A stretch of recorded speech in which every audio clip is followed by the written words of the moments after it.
Des mots au service de votre voix. Aujourd'hui, dans Des mots au service de votre voix, on voulait évoquer avec vous le mot autodiscipline. Alors le mot autodiscipline est constitué du préfixe autos, auto, qui vient du grec autos, qui est relatif à soi-même, et de la partie du suffixe discipline, qui vient du latin disciplina, qui veut dire enseignement, science, éducation, règles de vie, discipline militaire, et aussi du latin chrétien qui veut dire châtiment, domination. Dans la deuxième partie, les deux derniers mots que je viens de vous citer, on retrouve tout l'aspect brutal que on peut parfois associer au mot auto-discipline et au mot autodiscipline. Quelque chose de dur, de très rigoureux, et on sent que ça va pas être la fête. C'est pour ça que des coups, on peut avoir du mal à se sentir une familiarité avec ce mot-là. Et par exemple, mais ce que j'apprécie beaucoup, c'est que dans la première partie, les premiers mots que je vous ai cités, liés donc du coup au latin disciplina, il y a enseignement, science, règles de vie. Et par rapport à ça, je me dis, finalement, dans l'autodiscipline, on peut voir ce mot comme étant, cette expression, comme étant relatif à une connaissance toujours plus subtile de soi-même. Et cette connaissance de soi-même va nous amener à accomplir des actions qui peuvent être au départ paraître assez rigoureuses dans le sens difficile à mettre en place, parce qu'il s'agit de mettre fin à certains mécanismes, comportements automatiques qui peuvent nous desservir sur le long terme.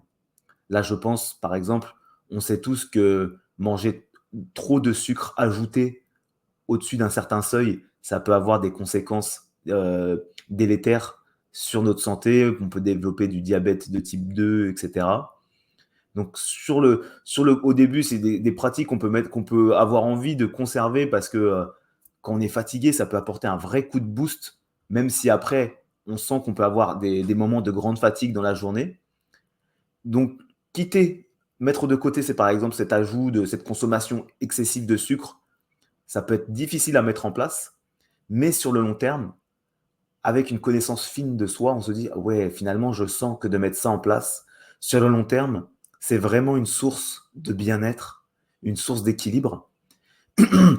Et donc derrière cette rigueur momentanée, cette première phase de changement, finalement, c'est des pratiques qui vont nous permettre, cette autodiscipline va nous permettre d'accéder à un équilibre plus durable et plus épanouissant. Et je pense par exemple aussi au sport, qui par exemple au début se remettre à une pratique physique, ça peut être un vrai chamboulement pour le corps. C'est pour ça que c'est important de reprendre de manière, souvent on dit de reprendre de manière progressive et toujours en accord avec ce que nous dit notre médecin. Mais une fois qu'on peut mettre en place ça, on sent que sur le long terme, passer ce moment difficile de mise en place de ces nouvelles habitudes, et bah, on sent un vrai mieux-être et beaucoup plus d'équilibre dans notre vie. Donc, par rapport à ça, par rapport à la notion d'autodiscipline, de se dire finalement quelles sont les pratiques qui à long terme vont concourir à mon bien-être, bah, je vous invite à réfléchir à ce que vous avez déjà pu expérimenter.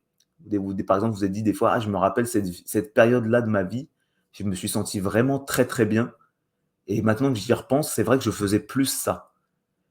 Et de réfléchir à ça, ou sinon, si on est piqué, si notre curiosité est piquée par une pratique que des amis nous évoquent et nous on les voit lumineux et nous disent qu'ils ont mis ça en place, peut-être creuser et réfléchir et se dire, tester et explorer les différentes voies, les différentes nouvelles activités qui peuvent nous permettre d'enfin accéder à plus de bien-être, d'ancrage pour, être plus heureux dans tous les pans de sa vie, personnelle et même professionnelle.